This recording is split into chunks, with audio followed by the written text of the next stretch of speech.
মার্কোতে সুসমাচার 3:1। Hallelujah. তিনি আবার সমাজগৃহে প্রবেশ করিলেন। সেখানে একটি লোক ছিল, তার একখানি হাত শুকাইয়া গিয়াছিল। তখন লোকেরা তিনি বিশ্রামবারে তাকে সুস্থ করেন কি না দেখিবার জন্য তার প্রতি দৃষ্টি রাখিল, যেন তার নামে দোষারোপ করিতে পারে। তখন তিনি সেই শুষ্ক হস্ত লোকটিকে কহিলেন, মাঝখানে আসিয়া দাঁড়াও। পরে সে তাদেরকে কহিলেন, বিশ্রামবারে কি করা বিধে, ভালো করা না মন্দ করা, প্রাণ রক্ষা করা না বধ করা? কিন্তু তারা চুপ করিয়া রহিল।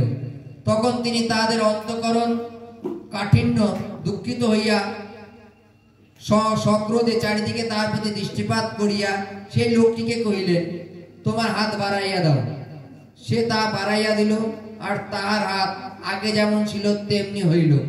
পরে ফরাসিরা বাহির হইয়া তৎক্ষণাৎ হেরোদিয়াদের সহিত তাহার বিরুদ্ধে মন্ত্রণা করিতে লাগিল, কি প্রকারে তাহাকে বিনষ্ট করিতে পারে। Hallelujah, hallelujah. লোকরে ভালো করা অন্যায় না মন্দ করা অন্যায়? হালেলুয়া, ভালো করা অন্যায়, তাই তো নাকি? হালেলুয়া, তাই তো নাকি? যীশু খ্রিস্টকে ধরবার বা মারবার পরিকল্পনা কখন করছে? যখন সে অসুস্থকে সুস্থ করছে। হালেলুয়া। যদি সে সুস্থ না করতে তাহলে এই পরিকল্পনা তো হতোই না। নিশ্চয় অপরাধ যে করে তারই তো মারার জন্য লোকে খুঁজে বেড়ায় নাকি? সে অপরাধ করেছে, সুস্থ করেছে অসুস্থ লোককে। হালেলুয়া। জগৎটাই আছে এইরূপ। হালেলুয়া। বাইবেলে বলছেন একটা সমাজ গৃহে যখন যীশু খ্রিস্ট উপদেশ দিচ্ছেন, তিনি তো অন্তঃকরণের মালিক। তিনি জানেন যে আমাদের প্রত্যেকের মধ্যে কার মধ্যে কি ভাবনা আছে। তিনি যখন উপদেশ দিচ্ছেন, একজন হাত শুকনো, মানে হাতটাকে শুকিয়ে গিয়েছিল, তেমন একজন ব্যক্তিকে যীশু খ্রিস্ট এসে বললো, মাঝখানে এসে দাঁড়িয়ে পড়ো। এবং সেই ব্যক্তি যখন মাঝখানে এসে দাঁড়ালো, সকলে এক দৃষ্টে চেয়ে আছে। কারা জানো? অধ্যাপক ফরাসিরা, যারা শাস্ত্র সম্বন্ধে জানে, যারা জানে যে মসিদ গ্রন্থে লেখা আছে তোমরা বিশ্রামবারে কোনো কর্ম করিও না। হালেলুয়া। তারা তাকিয়ে আছে যে বিশ্রামবারে যীশু খ্রিস্ট সুস্থ করে কি না। যদি সুস্থ করে তাহলে তো আমরা চেপে ধরবো সবাই মিলে। বাইবেলে যীশু খ্রিস্ট বলছেন বিশ্রামবারে কোনটা করা ভালো? সুস্থ করা ভালো না অসুস্থ করা ভালো? ভালো কর্ম করা ভালো না মন্দ কর্ম করা ভালো?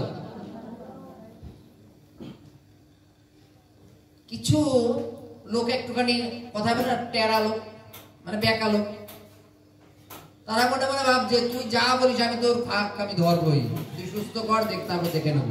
হালেলুয়া। বাইবেলে লেখা আছে যে যারা এইরূপ মন্ত্রণা করছিল তারা এক দৃষ্টে যিশুর দিকে তাকিয়েছিল যে বিশ্রামবারে সে সুস্থ করে কি না। এবং যিশু তাকে মাঝখানে দাঁড়িয়ে বলছে, জাস্ট তুমি তোমার হাতটাকে বাড়িয়ে দাও সামনের দিকে। হালেলুয়া।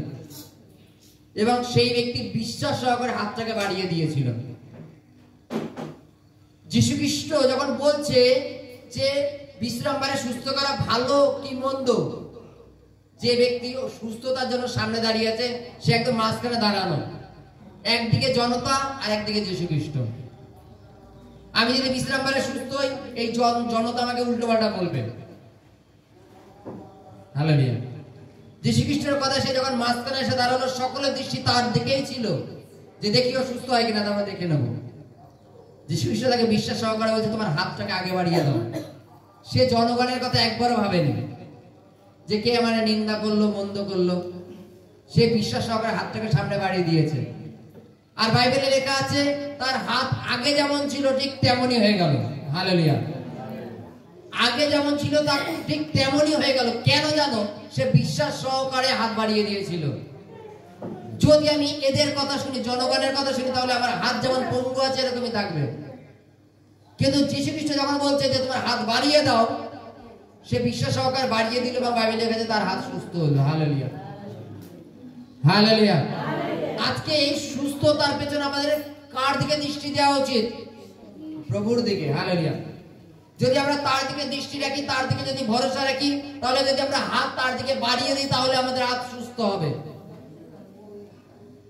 বাইবেলের কাছে তার যে হাতটা শুকনো ছিল সেটা পুনরায় আগের মতো হয়ে গেল, এবং সে সুস্থতা যে হলো বাইবেলের কাছে হওয়ার পরে, বাইবেলের কাছে সকলে মন্ত্রণা করতে লাগলো যে যীশু খ্রিস্টকে কিভাবে বধ করা যায়, কেন বিশ্রামবারে সুস্থতা লাভ করেছে, বিশ্রামবারে অন্যকে সুস্থ দিয়েছে এবং মসির আজ্ঞাকে উল্লঙ্ঘন করেছে। হালেলুয়া। মসির আজ্ঞায় কি লেখা ছিল? তোমরা সপ্তাহে 6 দিন কর্ম করো, একদিন বিশ্রাম করো, আর বিশ্রাম বারটা পবিত্র করো। বিশ্রাম বারটাকে পবিত্র করো। ভালো কর্ম কি করা যায় না বিশ্রাম বারে? হালেলুয়া। জগতের লোক এখন ঈশ্বরের অনুগ্রহের মধ্যে নেই এই একটা কারণে, তারা ঈশ্বরকে সময় দেয় না, বিশ্রাম বার পালন করে না, এবং তার জগতের অভিলাষেই মত্ত থাকে। হালেলুয়া। কেউ অফিসিয়াল কাজ করে, সে জানে যে রবিবার প্রার্থনা হয় 2টা থেকে 5টা পর্যন্ত, আর সে যখন রবিবারই অফিসটা ছুটি পায়, পরিবার নিয়ে চলো একটু পার্কে ঘুরে আসি, চলো আজকে একটু শপিং মলে যাই, চলো আজকে একটু হোটেলে গিয়ে খাওয়া দাওয়া করে রিল্যাক্সে ঘুরে আসি। এটা না, ঈশ্বর একদিন ছুটি দিয়েছেন এই কারণে যেন তুমি ঈশ্বরের উপাসনা করতে পারো, ঈশ্বরের গৌরব করতে পারো। আর সেই বিশ্রাম দিনটাকে আমরা জাগতিক কাজে ব্যবহার করি, ওর জন্য আমরা সুস্থতা লাভ করি না। হালেলুয়া। মসির আজ্ঞা এটা ছিল যে তুমি সপ্তাহে একটা দিন বিশ্রাম করবা আর ওটা পবিত্রভাবে রাখবা। কিন্তু এখন যে বিশ্রাম বারে যীশু খ্রিস্ট সুস্থ করলো, তার আগে যীশু খ্রিস্ট প্রচারের মাধ্যমে বলছেন বিশ্রাম বারে কোনটা করা ভালো, ভালো করা ভালো না মন্দ করা ভালো? তিনি ভালো করেছিলেন, একজন অসুস্থকে সুস্থ করে, কিন্তু তাকে মারবার জন্য মন্ত্রণা করা চালু করে দিল যে কি করে তাকে মারা যায়। তদানুসারে জগতে ভালো কর্ম যদি তুমি করো,